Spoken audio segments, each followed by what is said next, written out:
সচিবালয়ে আগুনের ঘটনার সবশেষ খবর জানাতে আমরা আবারও যুক্ত হচ্ছি ঘটনাস্থল থেকে আদিত্য আরাফাতের সাথে। আদিত্য, আগের সরাসরি সম্প্রচার আপনি যেমনটি জানিয়েছিলেন সেখানে আসলে এই অগ্নিকাণ্ডের ঘটনা পুরোপুরি নাশকতা, কিন্তু দুর্ঘটনা সেটি আসলে জনমনে প্রশ্ন দেখা দিয়েছে নাশকতার বিষয়টি, কারণ সেখানে অগ্নি নির্বাপন ব্যবস্থা ছিল, দুর্ঘটনা প্রতিরোধের যথেষ্ট পর্যাপ্ত ব্যবস্থা ছিল, তারপরেও কেন এতক্ষণ লাগলো আগুন নিভাতে, সবকিছু মিলে একটা নাশকতার একটা প্রশ্ন জন্ম দিয়েছে। আগের ইয়েতে আপনি সেটি বিশ্লেষণ করার চেষ্টা করেছেন। এবার যে বিষয়টি জানতে চাই সেটা হচ্ছে আসলে ক্ষয়ক্ষতি যা হয়েছে তা নিরূপণে, তা নির্ধারণে এখন পর্যন্ত কোনো তৎপরতা সেখানে দেখতে পাচ্ছেন কিনা? হিমাদ্রি, আপনাকে শুরুতে একটু আগে যেটি জানতে পেরেছি যে সড়ক ও পরিবহন মন্ত্রণালয়ের প্রায় বেশিরভাগ নথিপত্র, কম্পিউটার এবং আসবাবপত্র পুড়ে ছাই হয়ে গেছে। একটু আগে জানতে পেরেছি এখানকার সড়ক ও পরিবহন মন্ত্রণালয়ের একজন দায়িত্বশীল কর্মকর্তা নাম প্রকাশ না করার সত্ত্বে ডিবিসি নিউজকে জানিয়েছেন যে তিনি দেখেছেন, তার পরিবহন ওখানে গিয়েছেন এবং গিয়ে দেখেছেন যে সড়ক পরিবহন মন্ত্রণালয়ের গুরুত্বপূর্ণ নথিপত্র, কম্পিউটার সহ আসবাবপত্র পুড়ে ছাই হয়ে গেছে।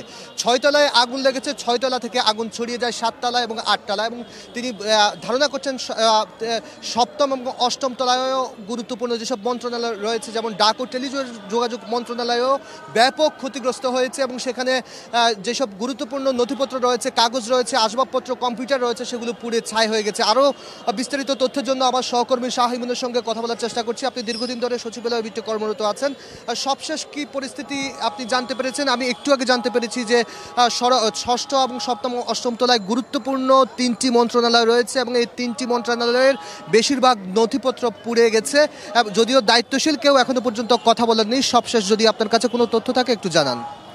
আচ্ছা, সর্বশেষ তথ্য হচ্ছে সকাল থেকে যাদেরকে বলা হয়েছিল যে সচিবালয়ের যারা স্টাফ রয়েছে 4 থেকে 5 হাজার স্টাফ, তারা প্রত্যেকেই ভিতরে প্রবেশ করেছিল এবং অধিকাংশ এখন আবার বের হয়ে আসছে। এটার কারণ হচ্ছে যে আগুন লাগার পর এই সচিবালয়ের যে বিদ্যুৎ ব্যবস্থা রয়েছে এবং এখানে যে পাওয়ার স্টেশন রয়েছে তা সম্পূর্ণ বন্ধ রয়েছে, যে কারণে এখানের কোনো বৈদ্যুতিক সরঞ্জাম, লিফট, কম্পিউটার এবং কি বৈদ্যুতিক বাল্ব কোনো কিছু জ্বালানো সম্ভব হচ্ছে না। অধিকাংশ ভবনগুলি অন্ধকার, যে কারণে স্বাভাবিক কাজকর্ম সমস্ত কিছু স্থবির হয়ে গেছে সচিবালয়ের। আর যে ভবনটিতে আগুন লেগেছে 6 তলা সবচেয়ে বেশি ক্ষতিগ্রস্ত হয়েছে। এই 6ষ্ঠ তলার সবচেয়ে সড়ক পরিবহন এবং ডাক ও টেলিযোগাযোগ, এই দুইটা আসবাবপত্র থেকে শুরু করে নথিপত্র, কাগজ, ফাইল, এগুলো সবই পুড়ে গেছে।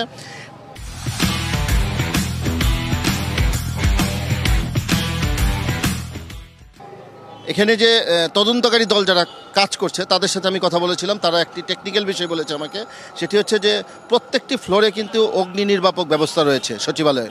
সেইগুলো যখন কোনো আগুন লাগে বা দুর্ঘটনা ঘটে তখন কিন্তু ওটা পাঞ্চ করতে হয় অথবা ওটা টানতে হয়, কিন্তু মধ্যরাতে আগুন লাগার কারণে এই যে টানবে বা সুইচটা টিপ দিবে ফায়ার সার্ভিসের ফায়ার সিস্টেমটা যে চালু করবে সেটা কিন্তু করার মতো লোক ছিল না। আমি আপনার কাছে জানতে চাচ্ছি সেখানে ফায়ার সার্ভিসের, হিমাদ্রি আপনাকে জানাতে চাই যে ফায়ার সার্ভিসের কর্মকর্তারা আমাদের সঙ্গে কথা বলেছেন, তারা যেটি জানিয়েছেন যে তাদের যে ফায়ার সার্ভিসের গাড়ি ছিল সেটি স্বাভাবিক গতিতে, স্বাভাবিকভাবে সচিবালয়ের ভেতরে প্রবেশ করতে পারেনি এবং সবকটি যে প্রবেশ গেট আছে, মোট 5টি প্রবেশ গেট আছে সচিবালয়ে প্রবেশের জন্য, এবং সেই প্রবেশ গেটগুলোতে ফায়ার সার্ভিস ঢোকার পরিস্থিতি ছিল না।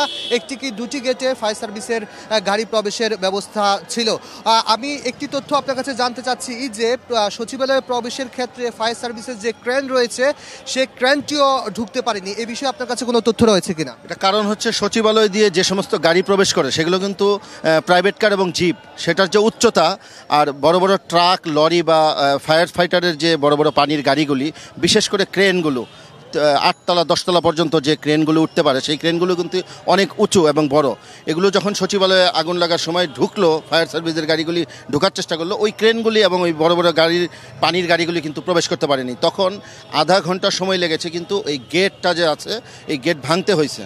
এই 1 নম্বর গেট ভেঙে তারপরে কিন্তু সচিবালয়ে প্রবেশ করছে ফায়ার ফাইটারের দল, যে কারণে আরও একটু সময় ক্ষেপণ হয়েছে বলে আমি মনে করি। ফায়ার সার্ভিসের কর্মী মারাও গেছে তার অগ্নি নির্বাপনের কাজে নিয়োজিত থেকে। এটি বিষয়ে আরও কোনো হতাহতের ঘটনা আছে কিনা, যদি আপনার কাছে কোনো তথ্য? যে লোকটা মারা গিয়েছে সে মূলত ফায়ার ফাইটার। যখন তাড়াহুড়া করে অগ্নি নির্বাপক সরঞ্জামগুলো নিয়ে রাস্তার ওই পারে উসমানী মিলনায়তন আছে, সেটার একটা পানির ফোয়ারা আছে, ওইখানে পাইপ নিয়ে যাচ্ছিল। এর পাশ থেকে একটা দ্রুতগামী ট্রাক এসে তাকে চাপা দেয় এবং আরেকজন ধাক্কা খেয়ে ট্রাকের সাথে ছিটকে যায়। সে গুরুতর অবস্থায় ঢাকা মেডিকেলে আছে। আর সোহান নামে একজন যিনি, উনি স্পটেই একদম সাথে সাথে ট্রাকের নিচে পিষ্ট হয়ে যায়। এইভাবেই দুর্ঘটনাটা ঘটে। এখনো পর্যন্ত ক্ষয়ক্ষতির কোনো পরিমাণ নিরূপণ করা গেছে কিনা, আপনার কাছে কোনো তথ্য আছে কিনা, কোনো উপদেষ্টা বা দায়িত্বশীল কোনো ব্যক্তি বা কর্মকর্তার সঙ্গে কথা বলেছেন কিনা? অফিসিয়ালি আমাদের কোনো কিছুই জানানো হয়নি। আনঅফিসিয়ালি আমরা বিভিন্ন সূত্র থেকে যে সংবাদগুলি পাচ্ছি সেটা হচ্ছে যে তদন্তকারী দল যে কাজ করছে তারা এখনও পুরো ভবনটাই ঘিরে রেখেছে সেনাবাহিনী এবং ফায়ার ফাইটাররা।